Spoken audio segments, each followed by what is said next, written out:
High high আপা, এসব তুমি কি করতেছো? তোর কাপড় চোপড় ময়লা হয়ে গেছে ভাই, ওগুলা ধুইতাছি। বাড়িতে এত কাজের লোক থাকতে তুমি কেন এসব করতেছো?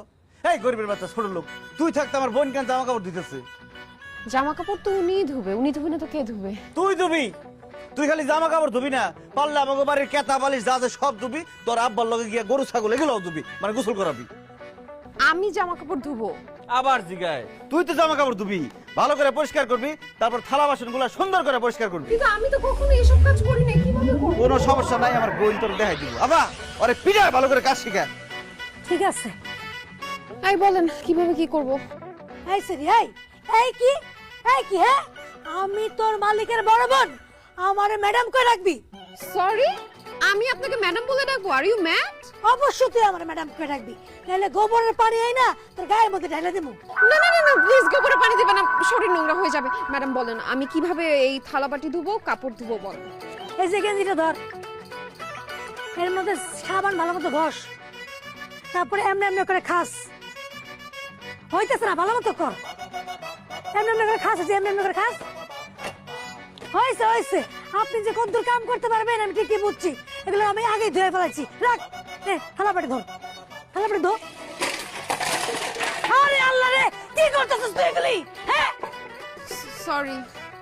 ও মা, তাড়াতাড়ি আসো। এই যে গরম গরম বিরিয়ানি, আহ। হ্যাঁ আমি রান্না করছি। আজকে আমরা তিনজনে মজা করে বিরিয়ানি খামু, আর তারা খাইবো আলু ভর্তা।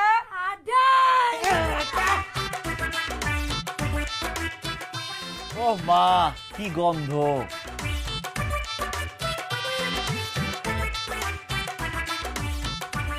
ইস, মা কি যে স্বাদ হয়েছে! মনে হচ্ছে তোমার হাতটা পর্যন্ত তাওয়ায় খায় মালাই। আবুল এটা কেমন কথা? তোমরা বিরিয়ানি দিয়ে খাচ্ছ আর আমরা খাচ্ছি আলু ভর্তা দিয়ে ডাল দিয়ে ভাত। কারণ তোর চাকরের খাওয়ানি আলু ভর্তা আর ডাইল। কেন মনে নাই আমি যখন তখন চাকর ছিলাম আমার খাওয়াইছ? আর মালিকের খাওয়ান হলো বিরিয়ানি, চিকেন বিরিয়ানি, পোলাও, রাইস, এইসব। যে বিরিয়ানিটা তো স্বাস্থ্যের জন্য ক্ষতিকর, এটা রিচ ফুড, এটা যত কম খাওয়া যায় তত ভালো। আপনি একটা কাজ করেন, কম খান, প্লেটে যতটুকু থাকবে আমাকে দিয়ে দেন, আমি খেয়ে ফেলবো। তোর কই যাইব গন্ডার? আমি খাওয়ানোর পরে কয়টা হাড্ডি ছাড়া প্লেটের মধ্যে কিছুই থাকবো না। তুই চাইলে হাড্ডিগুলো চাইতে খাইতে পারস। না না না না, হাড্ডি কেউ খাবেন? হাড্ডি আমি খাবো, হাড্ডি আমি খাবো, হাড্ডি আমার খুব পছন্দ। তুই বাসার চৌধুরীর মেয়ে হয়ে এই বিড়ালের খাবার মানে হাড্ডি খাবি? রাখো তো তোমার চৌধুরীগিরি, তোমার চৌধুরীগিরি অনেক আগে শেষ হয়ে গেছে। আমি কতদিন মুরগির মাংস, গরুর মাংস কিচ্ছু খাই না, আমি হাড্ডি খাবো, আমাকে হাড্ডি দিও। হ্যাঁ আচ্ছা ঠিক আছে, আমার খাওয়া শেষ হইলে আমার পাতে যে হাড্ডিগুলো থাকবো আমি তোমার দিলু না। Thank you madam. খাবার দাও আমা, খাওয়া শেষ হলে হাড্ডি মাটি থাকলো আবার কিছু দিবি না। খাওয়া শেষ হলে হাড্ডি মাংস যা থাকবো বিলাই দিবি, বিলাই খাইবো, আমাকে দোয়া করবো। বাবা আবুল, আমরা তোমাকে দোয়া করব। আমার মেয়েটা হাড্ডি খেতে চেয়েছে, তুমি খাওয়ার পরে যদি একটা হাড্ডি থাকে আমার মেয়েটাকে দিও, আর যদি দুইটা থাকে তাহলে আর একটা হাড্ডি আমাকে দিও, কেমন?